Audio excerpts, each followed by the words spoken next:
Good morning and thank you very much for joining us. I am YORI Falana. We're going to continue where we left off yesterday. We're looking at all of this. Here we are in March. 28th is, well, quite frankly, just round the corner, so to speak.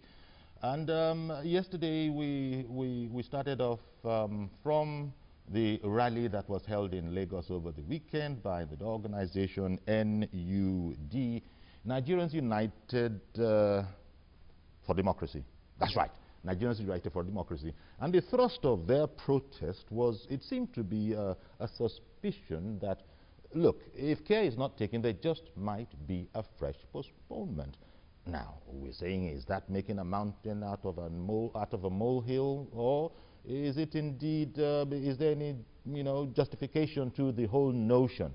So this is the question we're asking, and as we prepare towards it, we heard yesterday from the guest that we had, Mr. Ayopadokun was here, and he said, look, whether it is true or not, the important thing is that the idea has to be put out there that if anything like that is even being contemplated, it will be resisted.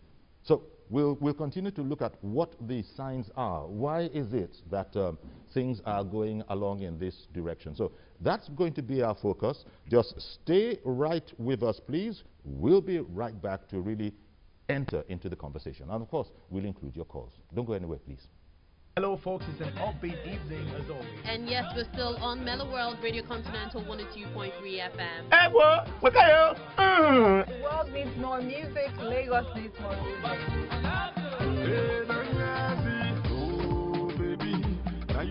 Waiting the door land, you go make up sengemenge. We give you a back rub. Alright? How about that? That is magic. Yes, welcome to another beautiful time on radio. We're here to serve you the greatest, hottest, freshest songs ever released on planet Earth. Wherever you're joining us, whatever your time zone is, we welcome you. Here is saying, welcome to Lagos, Mr. Mbu. We're ready for you. Yes, it's time for Box of Goodies.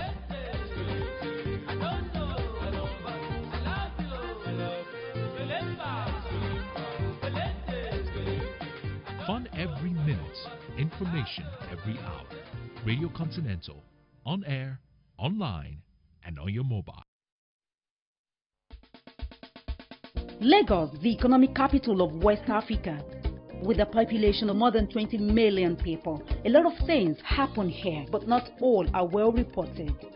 From the island to the mainland, from the government house to your street, Inside Lagos brings you Lagos news in the most informative and entertaining way. I'm Adedoja Salamadini. I live in Lagos, and this is Inside Lagos.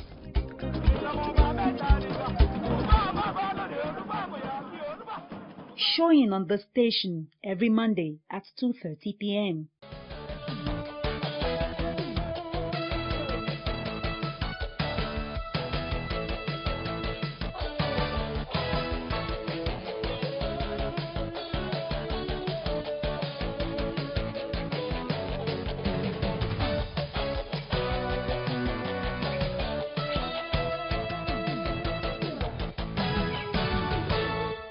Okay, welcome back. And so we'll look at the question, the suspicion of a fresh postponement in the air. Why does NUD, that organized this rally, does it have any good reason to be so suspicious? Or what are your perspectives? We have a couple of gentlemen in the studio, one who was at the rally, and let me welcome Mr. Femi Falana, S-A-N. Thank you very much for coming on. Thank you. It's my pleasure. I saw you at the. I saw you on the streets at the rally, and of course, all the papers. You were there, so it must be something that you identify with, and I'm sure we'll get some interesting perspectives on it. Thank you very much for coming. Yep. Thank you. And right next to him is our friend Joseph Wadilaifa Amoru. He's a public affairs analyst. Thank you again for coming on. Good morning, Yori. Good morning, Nigerians. Indeed. Thank you for coming on. Let me start with you, Mr. Falana. The whole idea, I was just looking at some of the placards that that were carried by activists, demonstrators at the rally. Those placards included things like, remember June 12th, don't politicize INEC. On March 28, 2015, we stand. No more excuses. No interim government. Bring back our girls. JEGA is not your employee. And no to military rule again in Nigeria. So those were the kind of placards that were there. You were there. Other dignitaries were there identifying with this cause. And I've since been reading the reports. And one of the points that you sort of emphasized when you spoke to the press was that JEGA is not a civil servant, and so he cannot go on leave, he cannot resign. Tell me a bit more about that particular aspect of it. Why is that coming up? Because it's like stating the obvious. Why does it need to be stated or restated? Well, in the first place, and I think it is very pertinent to make this point, generally in Africa, and particularly in the case of Nigeria, because of the enormous powers of the presidency, it is very tempting to want to remain in office. And that has been our experience. Even under the military, General Yakubu Gowon suddenly deciding in 1974 that it was no longer realistic. I mean, the handover date. And I remember the undergraduates then had to threaten, particularly Ife students, that they were going to march from Ife to Lagos. Under the military, the Babangida junta was not going to go after 8 years. And when we elected Nigerians in 1992, that there was a hidden agenda, nobody believed us. As a matter of fact, the Babangida junta arrested the late Chief Ganifa, the late Dr. Bekoran Samkuti, the late Baba Omojola, Olusegun Mayegun, and myself, and charged us with treasonable felony for saying it was not going to leave power. A year later, it turned out. Yes, yes. But that was a military government. Yeah. Is there a difference today? Because this is not a military government. Of course. It is the same enormous powers. President Obasanjo was not going to leave power. And that was why he wanted to foist a third-term agenda on Nigeria. And so, President Goodluck Jonathan, being a very good student of President Obasanjo, I think is dancing around, you know, toying with the idea of not wanting to leave power. Otherwise, there's no basis where anybody should be thinking, in his wildest imagination, now, that JEGA has to be removed or sent on leave. But the point we're making, as far as the law is concerned, JEGA is a public servant. It's on secondment to INEC. And this is often lost in the thinking of the government. JEGA is a professor of political science at the University of Bayero University, Kano. Is seconded to INEC. His retirement age is 70, not 60 or 35 years in the service. Incidentally, it was President Jonathan that signed the University Miscellaneous Act that has elongated the retirement age of professors from 60, 65 to 70. So JEGA will not retire until 2027, when he will be 70. He is 58 now. So if you want him to go on pre-retirement leave, that will be in 2027. But as far as the law is concerned, JEGA is on a 5-year tenure, 5 years certain, by virtue of Section 154 of the Constitution. The civil service rules cannot cut short the 5-year tenure by asking him to go for 3 months leave. There's no provision like that. I see. So that will be inconsistent with the extant provisions of the Constitution. And that is why the question of asking JEGA to proceed on leave does not arise. It's not a civil servant. Indeed. Okay, thank you very much for that, especially putting as far as the law is concerned, and it's very clear there. Now, Joe, you hear that. That was quite enlightening to me. And but we also know that there have been these names being bandied, being speculated in the air. Perhaps we should write speculated all in uppercase, being speculated, because there's been no denial of, you know, affirmation from government. But you tell me about that. You know of these names. The rhetorical disposition of the leaders of this country do not complement their position. That's why there's this suspicion. That is what they are saying is belie what they do. What they say belie what they do. Well, if you read the papers since Friday, you will have read so many things. I think it was yesterday, Sunday, 4 names were put up as possible replacement for JEGA, 2 from the Northwest, 1 from the Northeast, and 1 from the South-South in the Sunday Punch. Even though we've just heard now from the legal luminary that that is totally uncalled for. There's no provision for all of that. Nobody has denied those names. We have also read in the papers that the government is trying to divide the electoral commissioners. We are reading now that tomorrow there will be a meeting where certain persons may bring in issues that will lead to this division that we are suspecting. We have also seen adverts upon adverts finding fault with JEGA'S work, and people coming out to say JEGA should either resign, be removed, and such things. And as you know, there's no smoke without fire. He has just told us, given us the historical background of our political leaders. You know, I mentioned the other day, if somebody can just occupy a position and allocate to himself 90.04 hectares of land without anybody asking, and he says he wants to farm, and for 4 years he has done no farming, and that land is there in a prime area like Abuja, why would such position not be attractive? The positions, especially the presidency, is too attractive. So it's too much honey. And so these people who occupy these positions don't want to go. And so they want to do everything, especially when they suspect that you know, in election, the person who counts is more important than even the people who go and vote. And now they are beginning to suspect that JEGA is not the yo-yo that they think he is.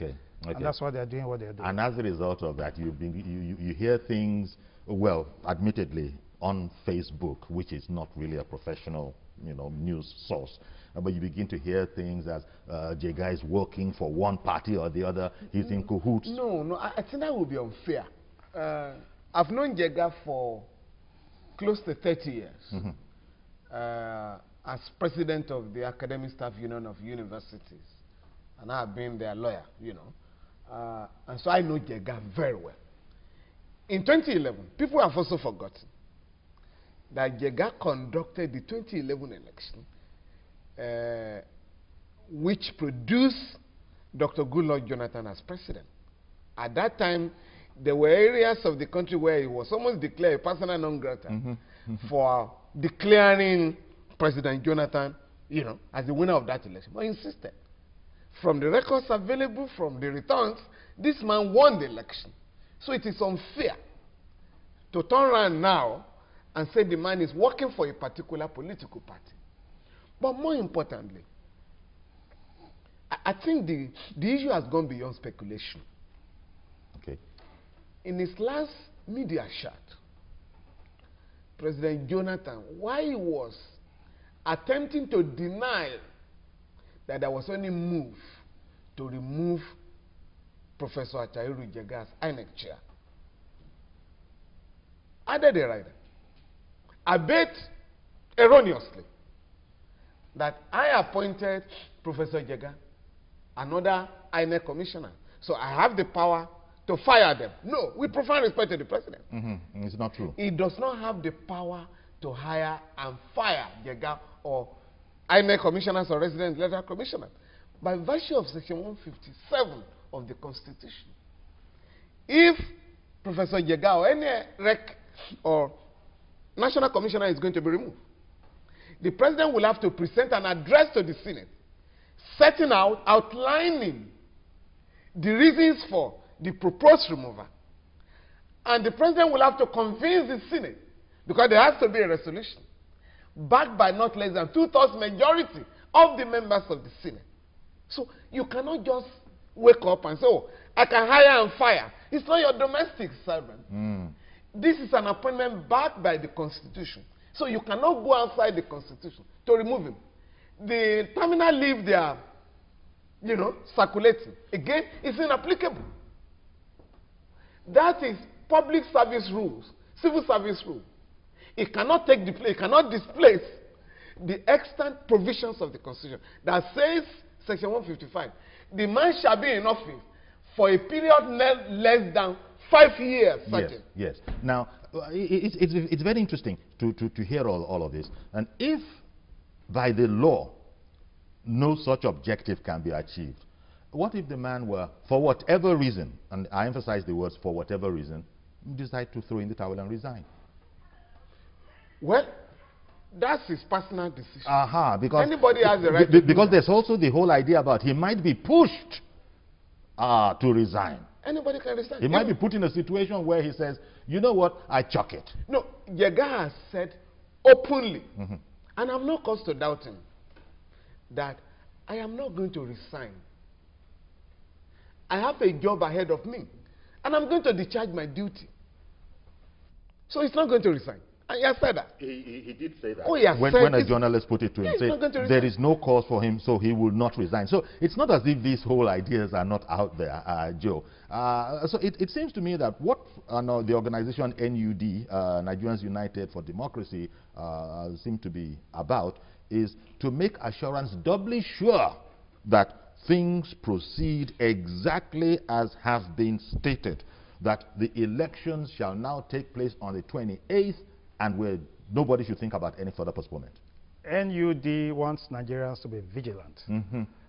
Taking a cue from what he has said, if the what INEC means Independent National Electoral Commission, where is the independence if the president can hire and fire at his whims and caprice? Where is the independence? Of course, we have always doubted the independence. As far as I'm concerned, most of these problems that INEC is having... No, but in light of what Femi Falana has just said, that clearly was a slip of tongue, you know. By a slip of tongue by whom?